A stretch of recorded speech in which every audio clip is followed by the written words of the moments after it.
Undercover boss buys a car at his own dealership, stops cold when he hears two customers behind him. Understand it's got sentimental value, folks. Rick Mitchell, the sales manager, said with a dismissive wave of his hand, but sentiment doesn't sell. Best I can do is $2,000. Take it or leave it. The elderly couple looked devastated, their hopes crushed by the callous offer for their deceased son's car. What happened next changed everything. To hear the full story of how a CEO went undercover and exposed the rot within his own company, subscribe to our channel, like this video, and listen to the gripping tale of undercover boss buys a car at his own dealership, stops cold when he hears two customers behind him. The cheap pen felt slick in Daniel's sweaty palm, hovering over the customer signature line. Fluorescent lights hummed, reflecting off the polished hood of the overpriced sedan he didn't actually want. Across the worn laminate desk, the salesman, a kid named Mark whose ambition practically oozed from his pores, was already mentally spending his commission. "Just sign right there, Mr. Peterson," Mark urged, his smile a little too wide, "and we'll get this beauty detailed for you. Best deal you'll find in Minneapolis, I guarantee it." Daniel, disguised in a faded baseball cap and a flannel shirt that smelled faintly of the thrift store he'd bought it from, nodded slowly, stalling.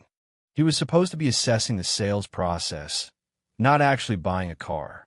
The pressure was immense, a finely tuned machine of psychological nudges and practiced assurances. He noted at least 3 minor deceptions about the vehicle's history and 2 outright lies about the mandatory add-on packages. This was worse than the online review suggested. He took a shallow breath, the air thick with the smell of stale coffee and desperation.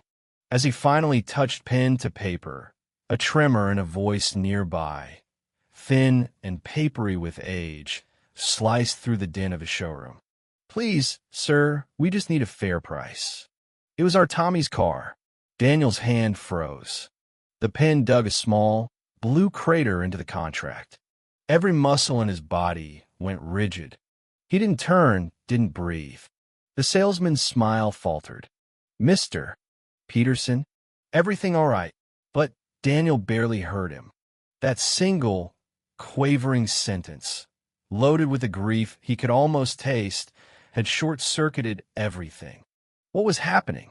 He could feel the hairs on his neck prickle, a cold dread washing over him that had nothing to do with the car or the contract. It was the raw, undisguised pain in that voice, a sound utterly out of place in the artificial optimism of a car dealership that held him captive. He had to know. Daniel Reeve, 48, was not Mr. Peterson. He was the CEO and founder of Reeve Automotive Group, a chain of 15 dealerships spread across the upper Midwest. From a single greasy-floored garage inherited from his father in Milwaukee, he'd painstakingly built an empire based on a handshake and what he'd always believed was an unwavering commitment to fair dealing. His office on the top floor of the Reeve Automotive headquarters in Chicago was a world away from the Minneapolis showroom. It boasted panoramic city views, minimalist modern art, and the quiet hum of a well-oiled corporate machine. Daniel, with his salt and pepper hair meticulously styled and his bespoke suits, was the image of a successful modern CEO. His days were usually a whirlwind of strategic meetings, market analysis, and stakeholder calls. He prided himself on knowing his business inside and out, on fostering a culture where employees felt valued and customers felt respected. "Integrity is our engine," was the company motto he'd penned himself, plastered across training manuals and dealership walls. But lately, the engine had been sputtering, particularly at the Minneapolis branch on Lyndale Avenue. For generations, it had been a solid performer, a dealership his father had acquired in the early days. Now, sales figures were slumping, and a disturbing pattern was emerging in customer feedback. Complaints about aggressive upselling, opaque pricing, and a general feeling of being railroaded. Online reviews painted a picture of a high-pressure environment where vulnerable customers were allegedly being exploited. This wasn't just bad for business. It was a betrayal of everything Daniel had built Reeve Automotive to represent. He tried addressing it through the usual channels. Regional managers had been dispatched, internal audits conducted. He'd receive reports filled with corporate jargon and reassuring platitudes, but the negative reviews kept coming. Frustration gnawed at him. He couldn't shake the feeling that he wasn't getting the whole story, that something was fundamentally broken at the ground level, hidden beneath layers of bureaucracy.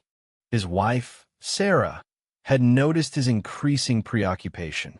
"You look like you're carrying the weight of the world, Dan," she'd said one evening, her hand gently rubbing his shoulder. "It's that Minneapolis store, isn't it?" He nodded. "It's like a disease in one part of the body, Sarah. If I don't figure out what it is and cut it out, it could spread." The idea of going undercover had started as a half-joke during a late-night brainstorming session with his COO, Frank. But the more he thought about it, the more it made sense. He needed to see it for himself, unfiltered, through the eyes of an ordinary customer. So the Mr. Peterson persona was born, a recently retired teacher looking for a reliable, economical car. He'd chosen a weekend, picked out clothes he hadn't worn since college, and booked a flight to Minneapolis under his alias, telling only Frank and Sarah his true intentions. He felt a strange mix of apprehension and determination. He wanted to believe the problems were isolated incidents, the actions of a few rogue employees. He hoped he'd find that the core values of Reeve Automotive were still alive and well, even in its most troubled branch. The stale coffee and the salesman's predatory smile were rapidly disabusing him of that notion. The conversation Daniel had overheard was unfolding just a few feet away, near a cluttered desk piled high with brochures and coffee-stained mugs. He risked a discreet glance. An elderly couple, the man stooped and frail, his hand resting protectively on the woman's shoulder, stood before a large, imposing man in a shiny suit. This had to be Rick Mitchell, the sales manager, notorious from the internal reports for his aggressive tactics, but also, paradoxically, for high short-term profit numbers from his department. "This was our son Tommy's car," the old man, Harold Carter, repeated, his voice hoarse with emotion. "He passed last year. We have some outstanding medical bills from his illness, and the hospital is, well, they're not being patient." His wife, Evelyn, clutched a worn handbag to her chest, her eyes red-rimmed. "It's a good car. Tommy took such good care of it. We just want a fair price, enough to settle things. We're not looking for a handout." Daniel's gaze flickered to the car in question, visible through the showroom window in the used car section. A well-maintained, decade-old sedan. Nothing special, but clearly looked after. He knew its approximate market value. His company's software provided daily updates on such things. It was worth at least $8,000, maybe $9,000 if sold privately. Rick Mitchell leaned back in his chair, a smirk playing on his lips. He tapped a pen against a notepad. "Folks, I understand it's got sentimental value for you. It truly does. But sentiment doesn't sell. It's an older model, high mileage, I presume." He didn't even wait for an answer. "The market for these is soft. Best I can do is $2,000. And that's me stretching it as a gesture of goodwill." Harold's shoulders slumped further. 2,000? But we were hoping for at least 7. The blue book value. Rick cut him off with a wave of his hand. "Blue book, schmoll book. Those are just numbers on a page. I'm telling you what it's worth to me on my lot today. Take it or leave it. I've got actual buyers waiting." He gestured vaguely towards the busy showroom, not even making eye contact with the distraught couple. Evelyn let out a small, choked sob, burying her face in her husband's shoulder. Harold looked utterly defeated, his eyes scanning the showroom with a desperate, hunted look. Daniel felt a surge of cold fury. This wasn't just aggressive salesmanship. This was predatory exploitation of vulnerable people.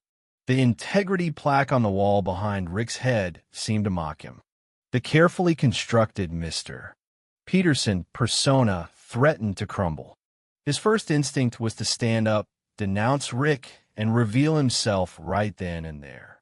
But years of calculated business decisions held him back. He needed more than just one incident.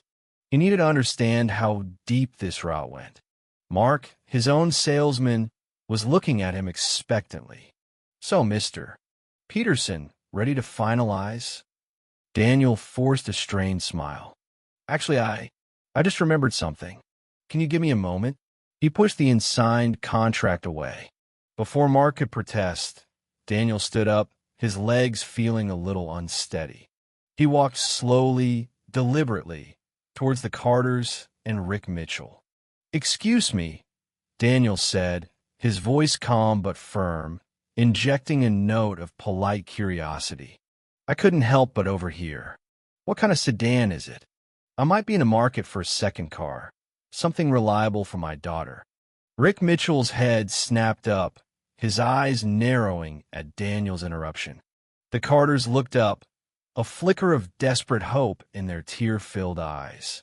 "It's a 2015 Harrison Concorde," Harold managed, his voice still shaky. "Low mileage for its age. Tommy, he babied that car." "A Harrison Concorde, you say?" Daniel mused, feigning interest. "My brother had one. Great vehicle. Would you mind if I took a look at it, folks?"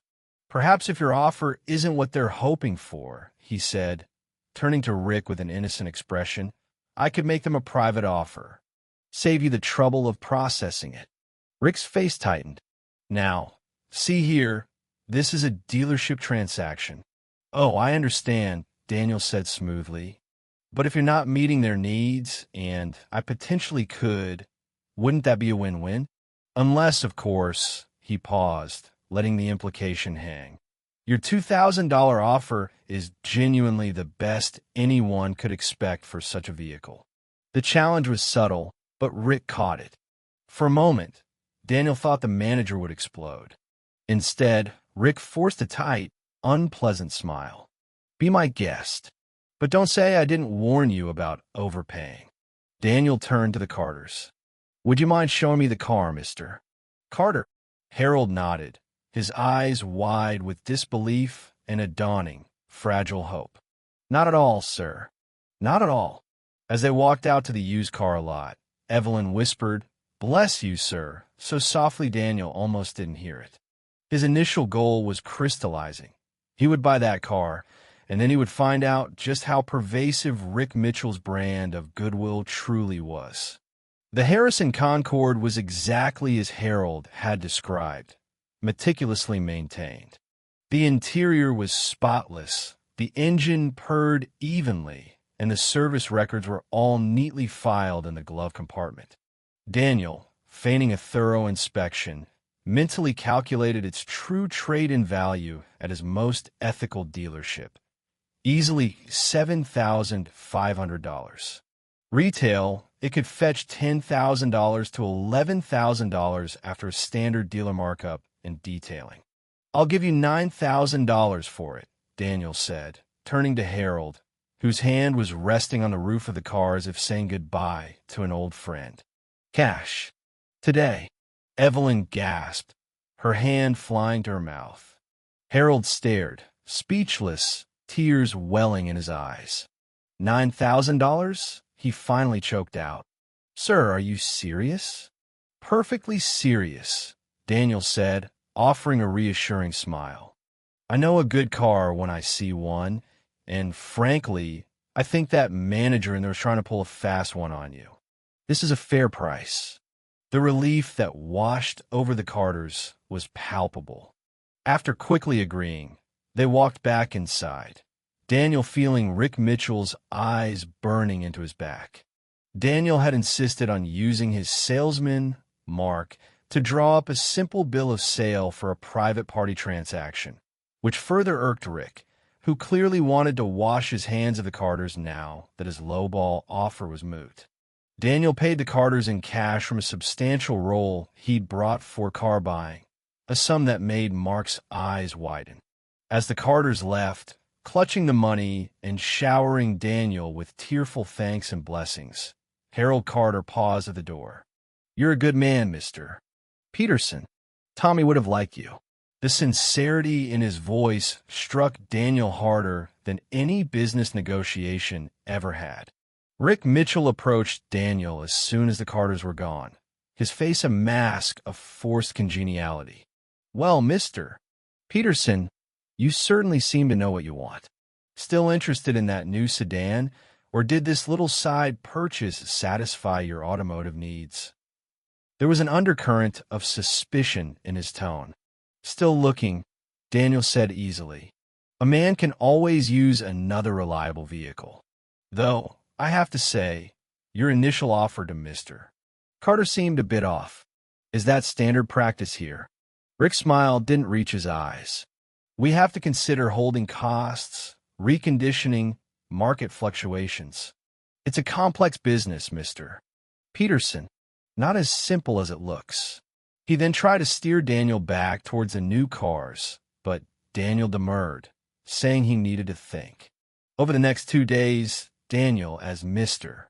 Peterson, became a fixture in the showroom. He test drove 2 more cars with different salespeople. One, a young woman named Sarah, seemed genuinely helpful and transparent, even pointing out a minor imperfection on a used model he was considering. The other, a slick veteran named Gary, tried every trick in the book, the manager's special price that was only good for the next hour. The confusing 4-square worksheet designed to obscure the true cost, the relentless push for extended warranties and paint protection. Daniel also spent time just observing, nursing lukewarm coffees in the waiting area. He saw Rick Mitchell berating Sarah for not closing hard enough on a young couple who clearly couldn't afford the SUV she was showing them. He saw Gary high-five another salesman after saddling a college student with a high-interest loan for a flashy sports car. A palpable culture of fear and aggressive competition emanated from Rick's office. Employees scurried to meet arbitrary targets, and customer satisfaction seemed like an afterthought. Emma Jenkins, the young receptionist who had greeted him on his first day, often looked stressed. Daniel noticed her subtly trying to guide bewildered customers, offering them water or pointing them to the customer service desk when they looked overwhelmed by salespeople. He struck up a casual conversation with her during a quiet moment, asking about working at the dealership. "It's a job," Emma had said evasively, her eyes flicking towards Rick's office. "It pays the bills. Some days are better than others." She seemed honest, perhaps a little disillusioned, but not yet corrupted by the prevailing culture. Daniel filed her away as a potential ally, or at least someone not actively part of the problem. Rick, meanwhile, was clearly growing more suspicious of Mr. Peterson, the man who bought a used car for cash from another customer, then spent days loitering, asking pointed questions, and test-driving cars without buying didn't fit any normal customer profile. Rick started assigning his most aggressive, least ethical salesperson, Gary, exclusively to Daniel, perhaps hoping to either fleece him or drive him away. Gary's tactics became increasingly blatant, the lies more audacious. Daniel knew his time undercover was limited. He was gathering a mountain of anecdotal evidence, but he needed something more concrete, something that illustrated the systemic nature of the problem before he made his move. The image of the Carters, their grief and desperation, was a constant reminder of what was at stake. The turning point came on a Tuesday morning, a typically slow day for car sales, which perhaps made Rick Mitchell and his inner circle a little careless. Daniel was in the customer lounge, pretending to read a stale magazine, when he saw Rick huddled with Gary and another senior salesman, Dave, in Rick's glass-walled office.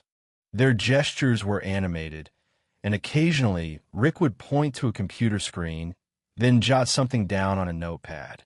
It looked less like a sales strategy session and more like a clandestine meeting. Later that day, Emma, looking flustered, was tasked with shredding a large box of old documents from Rick's office. Daniel, stretching his legs, wandered past the shredding room. Emma was meticulously feeding papers into the machine, but one stack sat precariously on the edge of her small desk. As she turned to grab another handful, a few sheets fluttered to the floor. Daniel, with a polite, "Oh, let me get that for you," bent down. One of the papers was a list of vehicle identification numbers, VINs, with 2 columns of figures next to them. AC, cost and auction sale. The acquisition costs were suspiciously low, even for trade-ins, and the auction sale prices were significantly higher. Many of the acquisition costs were round numbers, like the $2,000 Rick had offered the Carters. At the bottom of one page, there was a handwritten note, split 60 RM/20 GS/20 DM.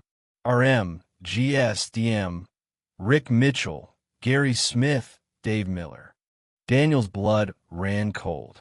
This wasn't just about undervaluing trade-ins to the dealership's benefit. This looked like a systematic scheme to defraud both vulnerable customers and Reeve Automotive. Rick and his cronies were likely buying cars at artificially low prices, officially logging them as low-value trades for Reeve Automotive, then flipping them through a friendly auction house for a much higher price and pocketing the difference. The Carter's car, had Daniel not intervened, would have been a prime candidate. Emma returned and saw Daniel with the papers. Her eyes widened in momentary panic. "Oh, thank you, Mr. Peterson. Just some old files." She quickly took them, her hand trembling slightly, and fed them into the shredder. But she'd seen what he was looking at, and he'd seen her reaction. Later, when Emma was on her lunch break, Daniel approached her in the nearly empty staff break room. "Emma," he said quietly, dropping the Mr. Peterson pretense in his tone, though not yet his identity. Those files, some of them looked like private sales records, not dealership ones. Emma hesitated, chewing her lip. She looked around, then leaned in. "Mr.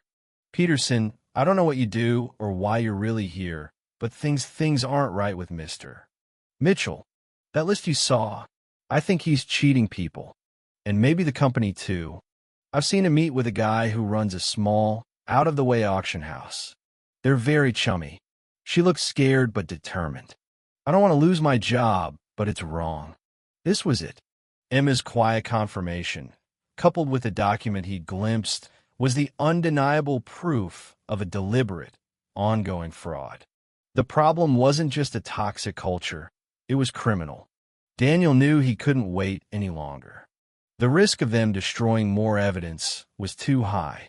He thanked Emma, his voice grave. "You did the right thing by telling me. Don't worry about your job." He walked out of the break room, his mind racing. He pulled out his real phone, the one he hadn't used for days, and made a call to Frank, his COO. "Frank, it's worse than we thought. We've got a major internal fraud situation at Minneapolis. I'm going to deal with Rick Mitchell now. Get our head of security and legal on a plane up here immediately. And Frank, prepare for some fallout." Daniel strode purposefully towards Rick Mitchell's office. This was no longer about observation. This was about intervention. He knocked sharply on the glass door. Rick looked up, annoyed. "Peterson, I'm Busse. My name is Daniel Reeve," he said, his voice calm, but carrying the unmistakable weight of authority. He slowly removed his baseball cap and glasses. "I'm the CEO of Reeve Automotive, and you and I need to have a serious conversation. Right now. In fact, perhaps we should invite all available staff to join us in the main showroom in 5 minutes." Rick Mitchell's smirk vanished. His face went pale, then flushed a dark red. The pen in his hand clattered onto the desk. The point of no return had been decisively crossed.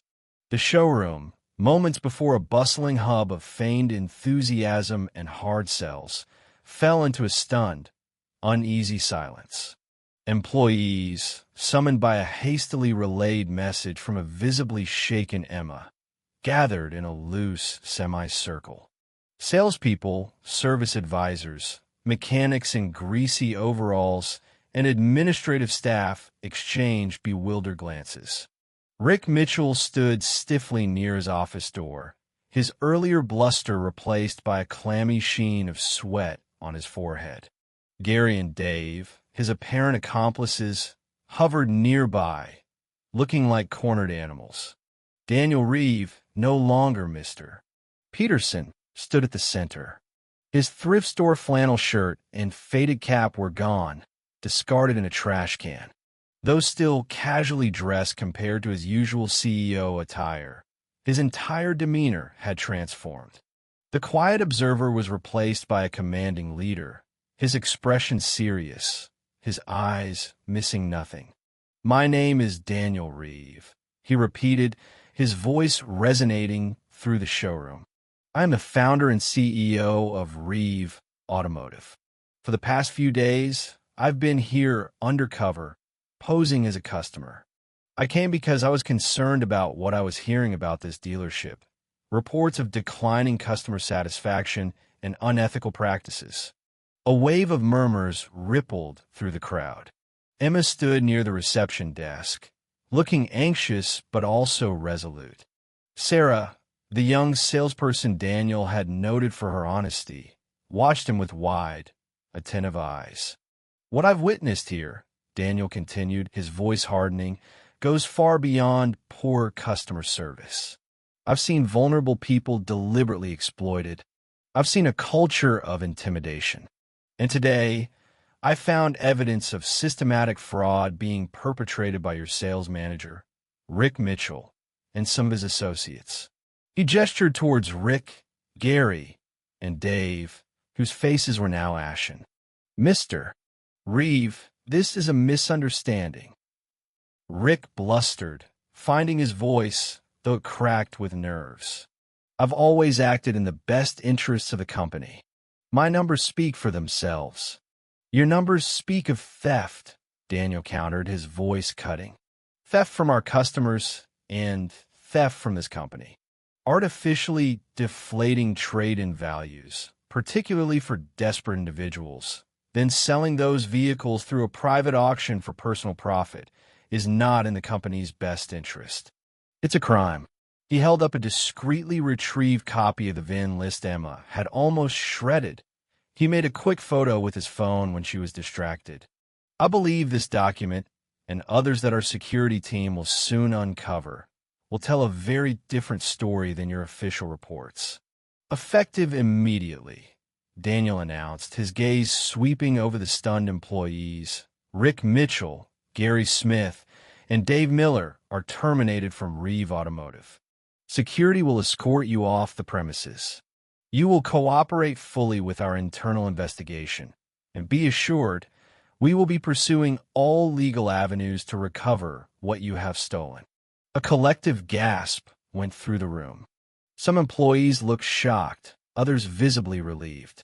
Gary and Dave looked like they might faint. Rick opened his mouth to protest again, but two stern-looking men in dark suits, Daniel's advanced security team, just arrived, stepped forward, and Rick visibly deflated. "For the rest of you," Daniel said, his tone softening slightly, "I know this is a shock, but I want to be clear. Reeve Automotive is built on integrity and respect. Those values have been betrayed in this dealership, and that stops today." He paused, letting his words sink in. "This is not how we do business. This is not who we are." He then looked directly at Emma Jenkins.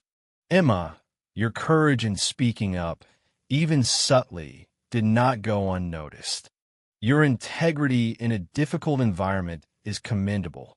Effective immediately, I'm appointing you as the interim general manager of this dealership." Emma stared, her mouth agape. Me? Sir, I'm just a receptionist. You're honest, you're observant, and you clearly care about doing the right thing, Emma. That's what this dealership needs in a leader right now. We'll get you all the support and training you need. Daniel then addressed the remaining staff, outlining his immediate plans. A complete overhaul of the trade-in appraisal process, requiring dual sign-offs and transparent market comparisons for customers. A new customer advocacy role within the dealership. Enhanced ethics training.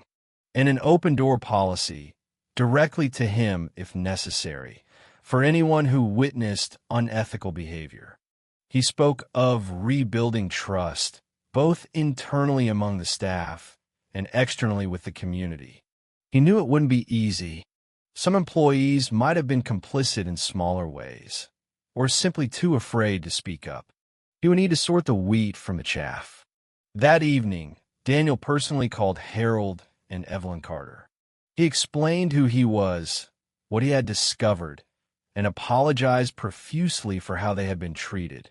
He assured them that Rick was gone and that Reeve Automotive would be making a significant donation to the hospital in their son Tommy's name to cover their outstanding bills, and then some, as a gesture of the company's deep regret. Evelyn wept, this time with relief, and Harold, his voice thick with emotion, thanked him repeatedly, saying it restored his faith. The next few days were a whirlwind. Daniel stayed in Minneapolis, working side by side with Emma and the newly arrived corporate support team to begin implementing changes. He held one-on-one meetings with every remaining employee, listening to their concerns, their fears, and their hopes for the dealership. The atmosphere began to shift from shock and uncertainty to a tentative sense of renewal. The cleanup, however, was just beginning, and Daniel knew the ramifications of Rick's actions might not be contained to just internal affairs. Rick Mitchell was not a man to go quietly. Humiliated, fired, and facing potential legal action, his fear quickly curdled into a vengeful fury. Within days of his dismissal, the first salvo in his retaliation campaign was launched.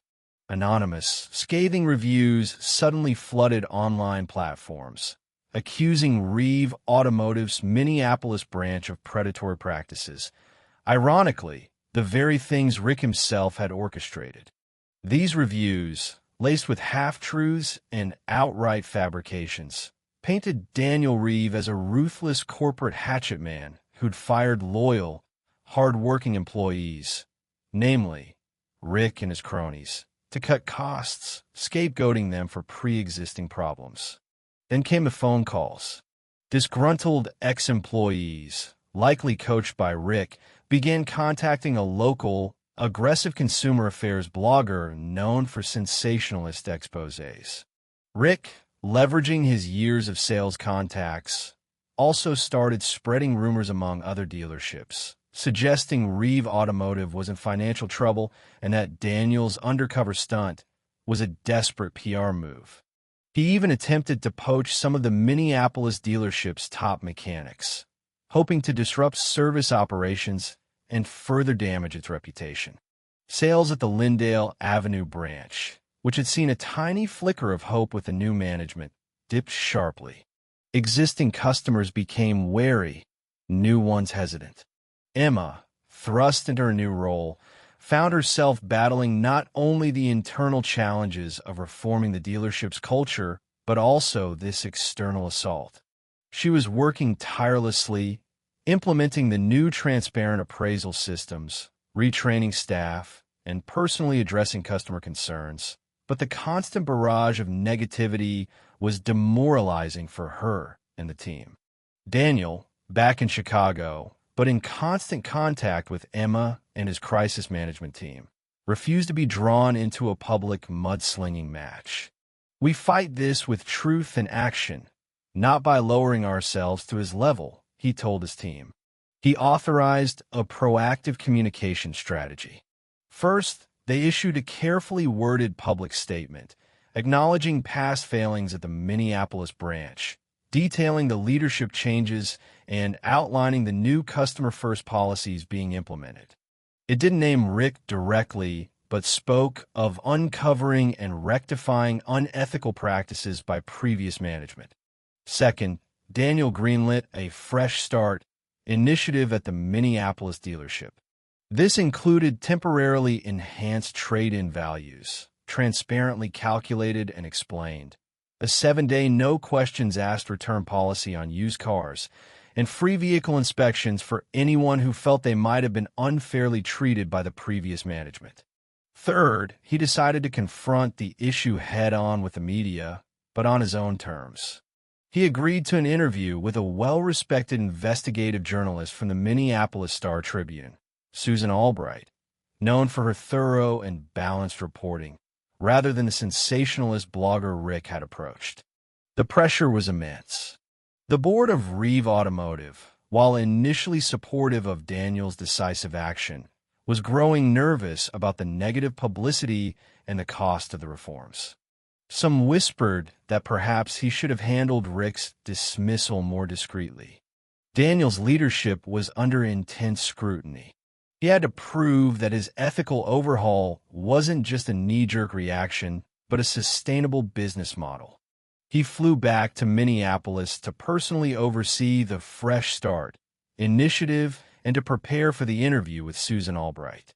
He met with Emma and her team, who, despite the attacks, were showing incredible resilience. Sarah, the honest salesperson, had become one of Emma's strongest supporters, helping to mentor newer staff in ethical sales techniques.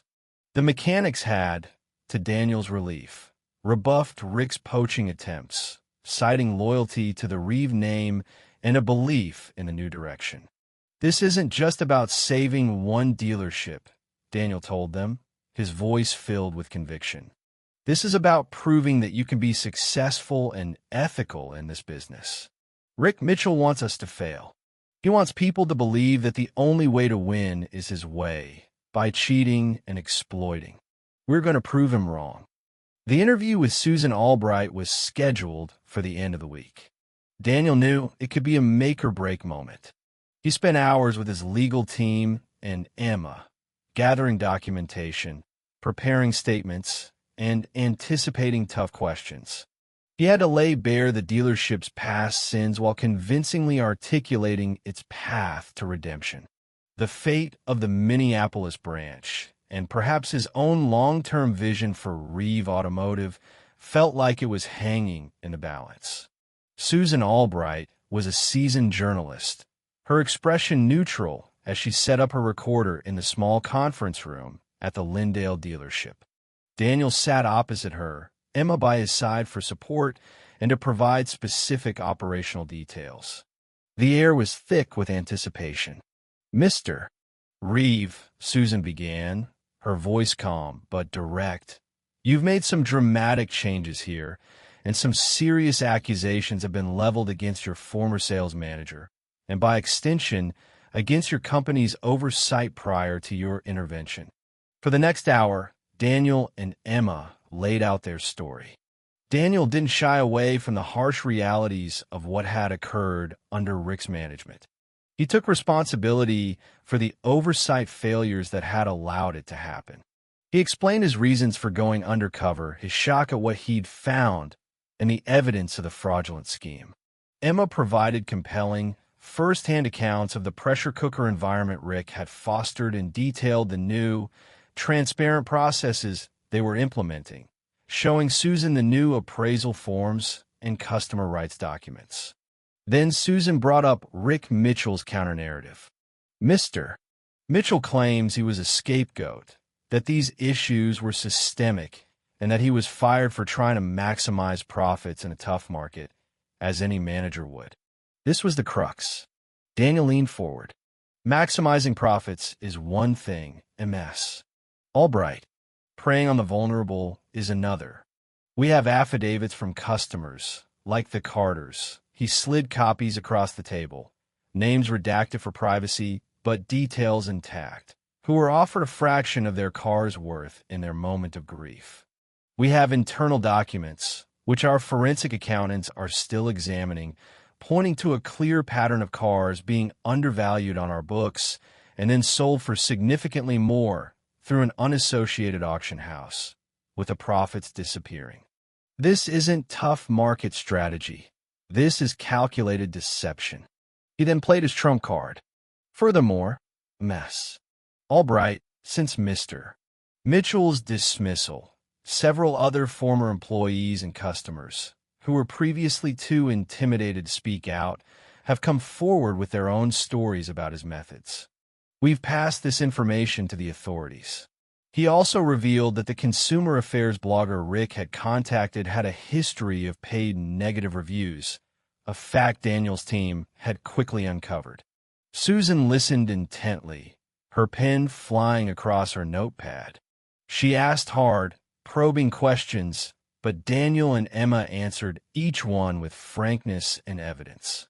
By the end, the initial neutrality in Susan's expression had shifted to one of thoughtful consideration. A week later, Susan Albright's article, The Dealership Divide, Integrity versus Exploitation at Reeve Automotive, was published. It was a masterclass in investigative journalism. It detailed Rick Mitchell's predatory tactics, corroborated by multiple sources and the documents Daniel had provided. It highlighted the bravery of employees like Emma and the plight of customers like the Carters. Crucially, it also presented Daniel's actions not as a PR stunt, but as a genuine, albeit drastic, attempt to right a significant wrong and reform a broken part of his company. The article didn't pull punches about Reeve Automotive's initial failures, but was ultimately favorable about its commitment to change. Rick Mitchell's carefully constructed victim narrative crumbled under the weight of facts. The impact of Susan Albright's article was immediate and profound. Public sentiment, which had been wavering, swung firmly in favor of Reeve Automotive. Customers, armed with information and reassured by the company's transparency, began to return to the Lindale dealership. Many came specifically for the Fresh Start initiative, and the positive word of mouth it generated was more powerful than any advertising campaign. Rick Mitchell, thoroughly discredited and facing investigations from both Reeve Automotive's legal team and potentially law enforcement, faded from the scene. His attempts to sabotage the dealership had backfired spectacularly, serving only to highlight the positive changes Daniel was implementing. The Minneapolis dealership, under Emma Jenkins' now permanent leadership as general manager, began to thrive. She proved to be an exceptional leader, fostering a supportive, ethical team environment. The new policies, transparent pricing, dual certified appraisals, a customer advocacy hotline, became a model that Daniel began to roll out across all 15 Reeve Automotive branches. He established a company-wide voice of the customer program, ensuring that feedback, both positive and negative, reached the highest levels of management, including himself. Daniel created the Tommy Carter Memorial Fund, a charitable arm of Reeve Automotive dedicated to assisting families facing overwhelming medical debt, a lasting tribute to the couple whose quiet desperation had inadvertently triggered such profound change. Harold and Evelyn Carter became unofficial ambassadors for the dealership, sharing their story and their gratitude freely. Months later, Daniel walked through the Minneapolis showroom. It was bright, bustling, and the atmosphere was palpably different, lighter, more positive. Employees smiled genuinely. Customers chatted comfortably with salespeople. He saw Emma coaching a new recruit, emphasizing the importance of listening to the customer's needs. On the wall in her office, next to her business degree, was a small, framed photo of a smiling young man standing proudly beside a Harrison Concorde, a gift from the Carters. Daniel returned to his Chicago headquarters, not as the distant CEO he had perhaps started to become, but as a leader reconnected to the core of his business and its impact on real lives. The experience had been a harsh lesson in the importance of vigilance and the corrupting influence of unchecked power, but it had also reaffirmed his belief that ethical business was good business. He knew the work was ongoing, that maintaining a culture of integrity required constant effort, but for the first time in a long while, Daniel Reeve felt a deep, quiet satisfaction. It wasn't just about selling cars anymore. It was about doing the right thing, one customer, one employee, one dealership at a time.